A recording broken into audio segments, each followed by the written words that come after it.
Episode 2 की शुरुआत में नए कैदियों को जेल में लाया जाता है। पहले इनको बताया गया है कि कौन सा काम कब होगा।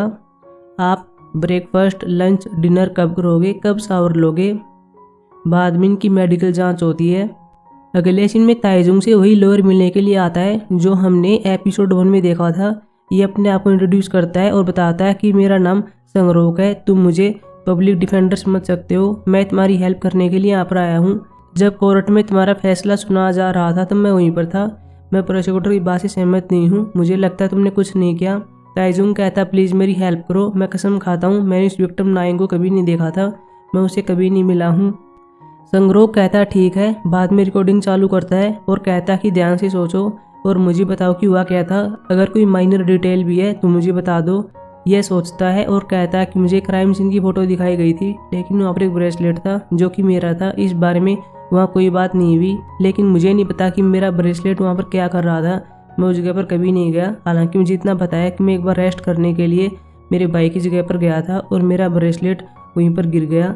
हम यहाँ पर ये सीन देखते भी हैं। संगरोक कहता कि तुम्हारी इस इन्फॉर्मेशन से हम केस को रीओपन कर सकते हैं, हमारे बीच जो बात हुई है इसको किसी को मत बताना। वैसे तुम्हारा भाई कहाँ पर रहता है, मैं इस चीज़ की जांच करने के लिए खुद जाऊंगा, ये बता देता है। अब ताइजुंग को अंदर ला जा रहा था, लेकिन कुछ आदमी इसको पकड़ लेते हैं, अपने बॉस के पास ले आते हैं। इसके बॉस का नाम द्योक्सू होता है। द्योक्सी से पूछता है तुम यहाँ पर कितने साल तक रहोगे, लेकिन ये कुछ नहीं कहता, भागने का ट्राई कर रहा था, लेकिन इसके आदमी इसको पकड़ते हैं, मारने लगते हैं। द्योक्सू कहता है कि तुम ऐसे नहीं भाग सकते, मैं एक बार फिर से पूछ रहा हूँ तुम यहाँ पर कितने साल तक रहोगे, अगर तुमने नहीं बताया तो मैं तुम्हारा हाथ काट दूंगा। बाद में बता देता है कि लाइफ टाइम। द्योक्सू कह रहा होता है तुमने एक लड़की का रेप किया, उसको काट कर हाँ नदी में फेंक दिया, क्या तुम्हें शर्म नहीं आती। लेकिन यह कहता है कि मैंने ऐसा नहीं किया। रिवीज का आदमी देखता है कि सिक्योरिटी गार्ड आ रहा है, ये अपने बॉस को बता देता है। बाद में इसको ऐसे भेज देते हैं। ताइजुंग अपनी जेल में आता है जहाँ पहले से कैदी होता है और इसे कह रहा होता है कि तुम बॉस से मिलाए, मैंने सुना कि तुमने वैसे कर दिया था, तुम्हें मज़ा तो आया होगा। बाद में इसको पेज के पन्ने मारने लगता है। हालांकि ताइजुंग केवल आईडी कार्ड को देख रहा होता है जो संगरोक का होता है। अगले सीन में खाने के टाइम द्योक्सू को देखते हैं जो कैदी से बात करता है, अपने पैसे चार्ज कर रहा होता है। ताइजुंग खाना खाने के लिए आता है, द्योक्सू को देखता है लेकिन इनके पास नहीं जाता, अलग जगह पर आकर बैठ जाता है। तभी दो आदमी इसके पास आते हैं और कहते हैं कि उसको मत घूरो, तुम्हें नहीं पता होगा कि वह कौन है, उसका नाम द्योक्सू है। वही जगह को चार्ज करता है। उसकी एक छोटी बहन हुआ करती थी, लेकिन उसके साथ गंदे काम किए गए और द्योक्सू ने उन सब आदमियों को मार दिया। मैं तुम्हें और कुछ बाद में बताऊंगा, पहले तुम खाना खा लो, हम तुम्हारी हेल्प करेंगे। अगले सीन में इसको एक रूम में ले आते हैं। हालांकि यहाँ पर पहले से और आदमी होते हैं जो कि ताइजुंग को पकड़ लेते हैं और इसके साथ गंदे काम करते हैं। अगले सीन में संगरोक ताइजुंग से मिलने के लिए आता है, कहता मुझे माफ़ कर देना, जब मैं तुम्हारे भाई के पास पहुंचा तो उसने सुसाइड कर लिया। एक वीडियो को दिखाता है जो कि सुसाइड वाली होती है, बाद में चला गया था। अब ताइजुंग यार्ड में होता है, अपनी भाई कई सीन कैद कर रहा था और बाद में रोने लगता है। पास में कैदी योंगसिक होता है जो कि इसको नोटिस करता है। रात को ताइजुंग अपने भाई के बारे में सोच रहा होता है और बाद में खुद को फांसी लगा लेता है।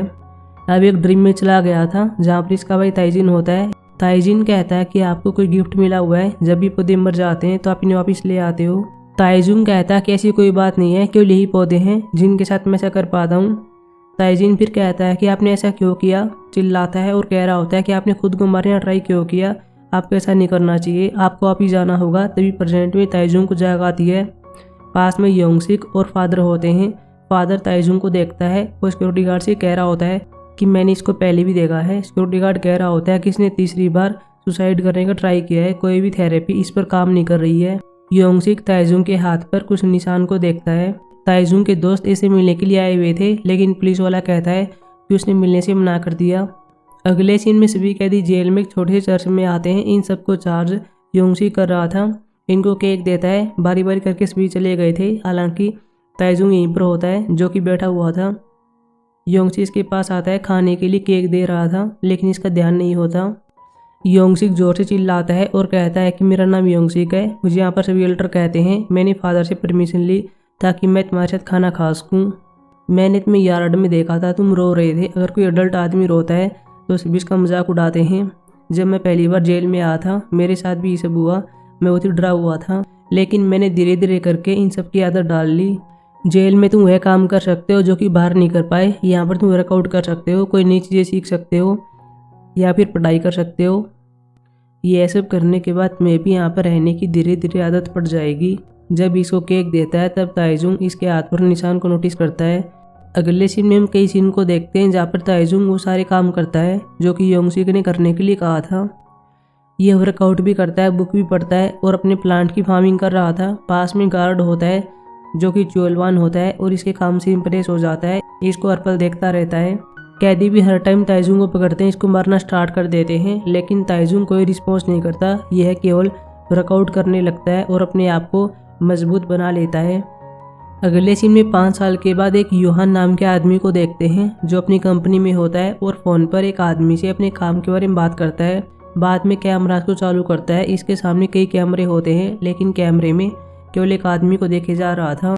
अगले सीन में ताइजुंग फार्मिंग कर रहा था। इससे मिलने के लिए चोलवान आता है। चोलवान इसकी फार्मिंग को देखता है और कह रहा होता है कि तुम्हें यहाँ पर सब्जियां लगानी चाहिए, उनके दाम बढ़ गए हैं। बाद में इसके फेस को देखता है और कहता है कि तुम्हारा निशान कभी नहीं जाएगा, क्या कोई कैदी तुम्हें परेशान कर रहा है। ये मना करता है और कह रहा होता है चिंता मत करो, मैं ठीक हूँ। चोलवान अपने प्लांट को दिखाता है जो कि साथ में लेकर आया था और कह रहा होता है कि मुझे नहीं पता कि क्या हुआ, लेकिन इसकी पत्तियाँ सूखने लगी हैं। ये पौधे को देखता है और कह रहा होता है कि इसको धूप में रखने की जरूरत है, आप चिंता मत कीजिए, मैं इसको ठीक कर दूंगा। चोलवान के जाने के बाद यह योंगसिक आता है जो कि ताइजुंग के लिए केक लेकर आया था। योंगसिक कहता है कि कभी बुरे काम मत करना, जैसे वैसे ही रहना। इसे अपना ब्रेसलेट देता है जो कि इसको प्रोटेक्ट रखेगा। ताइजुंग पूछता है कि क्या कुछ हुआ है, आप ऐसी बातें क्यों कर रहे हो। इसने बता दिया था कि मैं रिलीज होने जा रहा हूँ। ताइजुंग कहता है कि अच्छा ये बात है, वैसे आप बाहर जाकर क्या करोगे। इसने बता दिया था कि मेरे पिता की इलेक्ट्रॉनिक्स शॉप है, मैं उसी को संभालूंगा। वैसे अब तुम्हें यहाँ पर नया अल्टर बनना होगा। बाद में इसको अगले सीन में विदा कर रहा होता है। ताइजुंग पूछता है कि आप मेरे प्रति इतना अच्छा क्यों थे, लेकिन यह कहता है कि मैं नहीं था, तुम ही थे जो कि मेरे लिए अच्छे थे और वो भी शुरू से। ताइजुंग कहता है कि अगर मैं अजीब होता तो क्या होता। योंगसिक कहता है कि मैं नहीं जानता, लेकिन मैं सिर्फ यही चाहता हूँ तुम जीतो। बाद में इसको बाय कर रहा था।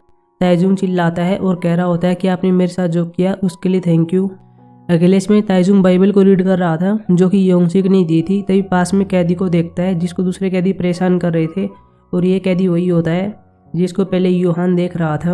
अगले इसमें ताइजुंग अल्ट्रा काम कर रहा होता है। इस कैदी को बुलाता है, बाद में से बात करता है। ताइजुंग पहले बता रहा होता है तुम जेल में आए हो, डरे हुए हो, यह सब नेचुरल है, मेरे साथ भी हुआ था। बाद में इसको बाइबल देता है और कह रहा होता है कि तुम्हें इसे रीड करना चाहिए, तुम्हें हिम्मत मिलेगी। कैदी का नाम सिन ईब होता है। बताता है कि मैंने कुछ भी गलत नहीं किया। अगर मैं उस फ़ोन के ओनर के पास नहीं जाता जो कि वहाँ पर पड़ा हुआ था तो ऐसा नहीं होता। उस लड़की ने मेरे पास फ़ोन किया और कह दिया था कि इस फ़ोन को मेरे पास लेकर आओ, मैं तुम्हें पैसे भी दे दूंगी। साथ साथ में यह सुनकर ताइजुंग चौंक जाता है। लड़का बताता है कि क्राइम सीन पर मेरे फिंगरप्रिंट मिले थे, लेकिन मैं वहाँ पर कभी नहीं गया। एक पब्लिक डिफेंडर मेरे पास आया, मेरी हेल्प करना चाहता था, लेकिन मुझे पता है कि अभी उनके साथ मिला हुआ है। बाद में इसके आईडी कार्ड को दिखा रहा होता है और ताइजुंग देखता है कि ये तो संगरोक है। सिनीब कहता है कि मैंने इसको बता दिया था कि मेरी माँ कहाँ पर रहती है और अगले सीन में उसने सुसाइड कर लिया, लेकिन मैं अपनी माँ को किसी और से ज़्यादा जानता हूँ। उसने कहा था कि सुसाइड करने से कभी मोक्ष नहीं मिलता और मैं जानता हूँ कि वह कभी सुसाइड नहीं करेगी। इन सब ने ही मेरी माँ को मारा है। ताइजुंग यह देखकर शौक में चला गया था। अगले सीन में जेल में होता है, कुछ डॉक्यूमेंट को देख रहा था। इनको देखते देखते सुबह हो जाती है। बाहर कैदी चिल्ला रहे थे। ये आकर देखता है कि क्या हुआ। सिनीब ने बाइबल के पन्ने खा लिए थे और इससे इसका दम घुट गया, इसने सुसाइड कर लिया। ताइजुंग को सोचता है। बाद में कहीं पर जा रहा था। अगले सीन में संगरोक से मिलता है। संगरोक इसके पास आता है और पूछता है कि तुम्हें क्या पता चला है, जल्दी से मुझे बताओ। ताइजुंग कहता है कि पहले यहाँ पर एक नया कैदी आया था, लेकिन उसने सुसाइड कर लिया। उसने बताया कि वो आपसे मिला था। संगरोक कहता है कि हाँ, मैं उसको जानता हूँ, मैंने उसकी हेल्प करने का ट्राई किया था। ताइजुंग कहता है कि अगर मैं आपको बता देता हूँ कि मुझे क्या पता चला है तो क्या आप मेरी हेल्प करोगे। यह भी कहता है कि बेशक। ताइजुंग कहता है कि आपको क्या लगता है कि मैं कौन हूँ, क्या एक हत्यारा या फिर ऐसा आदमी जिसको फंसाया जा रहा है। यह कहता है कि मैं समझा नहीं।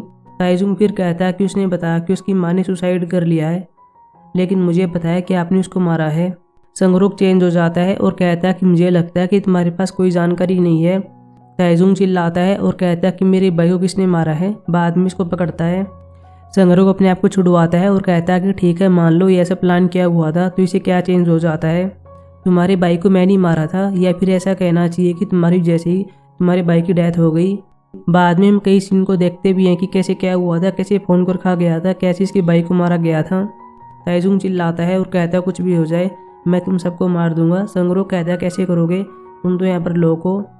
अगले सीन में बाहर आता है, अपनी बॉस से बात करता है और कहता है कि हमें कॉम्प्रोमाइज़ करने की ज़रूरत है, हमें यहाँ पर किसी को मारना होगा। अगले सीन में ताइजुंग फादर से मिलता है और बाइबल को वापिस करता है।